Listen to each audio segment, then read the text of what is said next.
Abaana baffe bali wano tebalina emirimu naye be kati bali kukola ebintu by'abaana baffe baddeyo tusigaze ne aba investors bokka.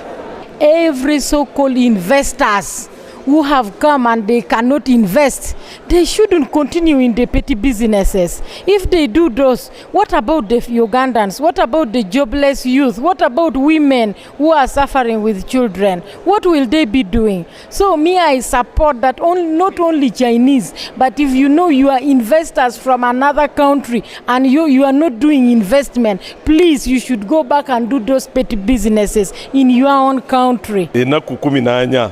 Nti omuntu aba yeetegese okugenda no ne amine gwe tuvuma ndi yali tasomye yabawe ennaku 9 si kyemyezi 3 bano abantu bambi oyinza kulowooza ndi n'okubagoba kuno nakyo kirungi ennyo tukyenyumirizeemu naye nga naffe tulina Abannayuganda abali ebweru naye ekyo ky'okubayimiriza ndi baleme ku kompitinga n'abantu baffe abaddugavu abawano kya makulu. Sirowooza nti okugoba ye solution y'ebizibu byaffe. Ffe tulowooza okuggyako abakola obulimu obutonotono naye abantu nga balina big stores, supermarkets, yadde ba foreigners kubanga newaabwe mu nsi endala abantu balina bakola ekikulemesa capital.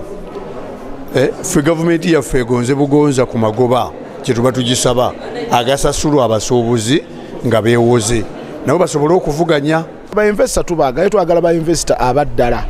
Investor anajja n'atondawo wano emirimu ng'agenda kukozesa abantu 3,000, abantu 5, abantu 8. Naye tetwagala bano ba-investor ate ffe abaddugavu be basanze wano ate be tukozesa. N'osanga omukyayina ate n'omuleeta mu theatre yo, mu Royal Theatre ate asiimuule. Si ba-investor be tulowoozaako. Tulowooza ba-investor abanajja ne bayamba okulaba nti eggwanga balitwala waggulu. Ate abawa space bannannyini nsi